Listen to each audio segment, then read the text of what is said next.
ছো মন্ত ছু কালীকুত্তার গু। দেখেন তারা দুজন কি করতেছে, তাদেরকে বোকা বানাইছি। সাথে সাথে আমাদের বড় চলে আসছে। আসসালামু আলাইকুম, ওয়েলকাম টু সোইস মম ব্লগ। তো আপনাদের মাঝে নতুন একটি ব্লগ নিয়ে চলে আসলাম আমি সোইস মম। তো আজকে আমার হাতে সময় ছিল না, তো আজকে তো গায়ে হলুদের ভিডিওটা দেওয়ার কথা ছিল, সেটা দিতে পারলাম না, বিধায় সরি।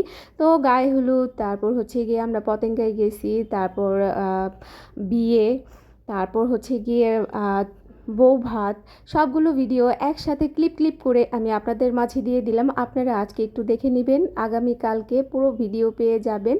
সো শুরু করার আগে বলে দিচ্ছি, আগেই আপনাদের জানিয়ে দিচ্ছি, তো আমার ভিডিও যাদের ভালো লাগে তারা তো অবশ্যই দেখবেন, আর যাদের ভালো না লাগে তারা অবশ্যই অ্যাভয়েড করে চলে যাবেন, দেখতে হবে না।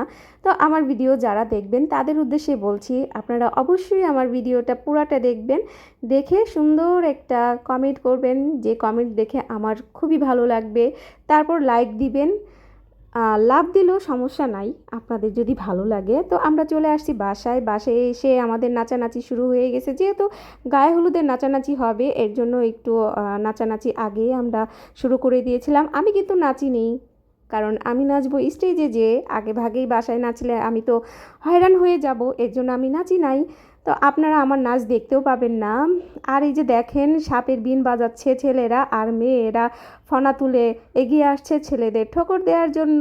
তো এই যে আমার বোন, মেয়ে, ভাই সবাইকে অনেক কিউট লাগতেছে, সাথে সাথে বাচ্চাদেরও কিন্তু কিউট লাগতেছে।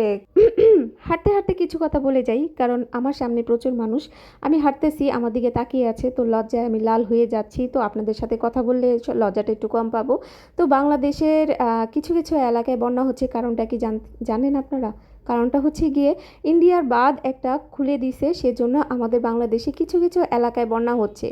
আমি কিন্তু এর মধ্যে পোড়া গন্ধ পাচ্ছি, আপনারা কি পাচ্ছেন? আমার মনে হয় আপনারাও পাচ্ছেন, কেউ বলবেন কেউ বলবেন না, কিন্তু আমার মন বলল যে আমি বলি, আপনাদের সাথে শেয়ার করি। কারণ বাংলাদেশ থেকে ইন্ডিয়া অনেক কিছু যাওয়া বন্ধ হয়ে গেছে, এই জন্য ইন্ডিয়া প্রতিশোধ নিচ্ছে ভাই, প্রতিশোধ। যাই হোক, আমার কথায় আপনারা আবার কেউ কিছু মনে করবেন না, মনে আসলো বলে দিলাম। তো এখানে প্রচুর ঘোরাঘুরি চলতেছে, তো আমিও চক্কর দিছি। চক্কর দেওয়ার পরে আমার তো প্রচুর মাথা ঘুরাইছে, পরে আমি ধপ করে মাটিতে বসে ফেলছিলাম। তো সবাই মিলে কি করলো, আমাকে লেবুর পানি খাওয়াই দিল। তো লেবুর পানি খাইতে খাইতে দেখি যে ঘোরানি আর কমতেছে না। ছেলে মেয়েরা কি যে পছন্দ করে ঘোরাঘুরি, বাসায় যেখানে মানে যেখানে পায় সেখানেই শুধু ঘোরাঘুরি ঘোরাঘুরি করে। তো আমি এখানে বসে একটু ম্যাজিক দেখাচ্ছিলাম। এর মধ্যে আমাদের ঐশী লাইটের দিকে তাকায় আছে, তার নাকি লাইটের আলোটা খুবই ভালো লাগছে। তারপর আমি আবার একটু ঘোরানি দিলাম, মানে আমার ভিডিও বড়া শুধু ঘোরানি আর ঘোরানি। এই যে চোখের পানি দেখতে পাচ্ছেন, এটাতে টুইস্ট আছে।